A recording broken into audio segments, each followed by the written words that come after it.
Let's just go really briefly to North Dakota.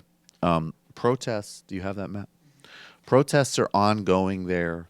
The pipeline is still set, obviously, for completion. It's going forward, and Native Americans, along with many allies, are there to protest basically on behalf of two essential things. One, this is already a community that has been environmentally ravaged, and it's a form of essentially private enterprise, state-supported neo-colonialism, which continues the long history of repression and horrific treatment of Native Americans. It also goes through sacred sites.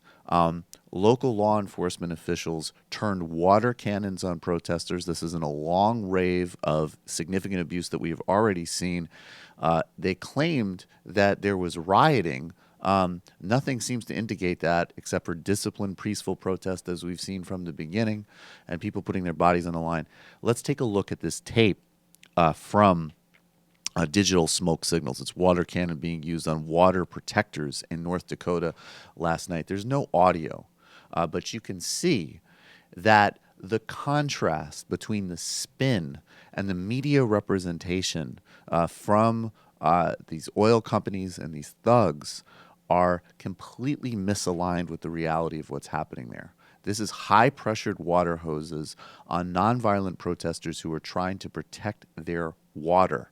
And I don't think I need to explicitly spell out the times in American history that this represents. So to see this happening at a moment when a Dixiecrat is being nominated to be Attorney General, when bigotry in all of its forms are at the forefront, Standing Rock is a great example of why there's no contradiction between an understanding of the need for real, robust, powerful anti-corporate politics and the danger posed by corporations in all forms to all human beings in the United States, and the persistent legacies of tremendous violence as targeted towards racially marginalized and repressed communities.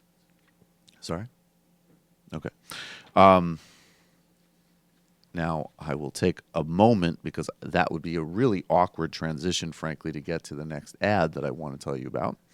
So I'll take a slightly less awkward transition and say I had a good weekend. It was very busy. I tried to minimize my news content to some degree.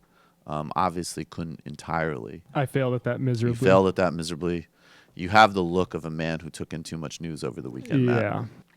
I mean, I was going to relax last night, and then all of a sudden this started happening, the water cannons. And it's a shame because, the police are running with this line that the protesters are getting more desperate. Well, the reason that they're getting more desperate is because that they're continuing to build. They're being violently oppressed and abused while they're continuing to construct a pipeline that threatens their basic well-being and heritage. The federal government told them to pause building, and they're just like, no, we don't need to wait for this new thing. So like it's and I think that again, people need to focus on this energy transfer partners, like this corporation that's doing this they're the ones who are escalating this right now. It's pure thuggery.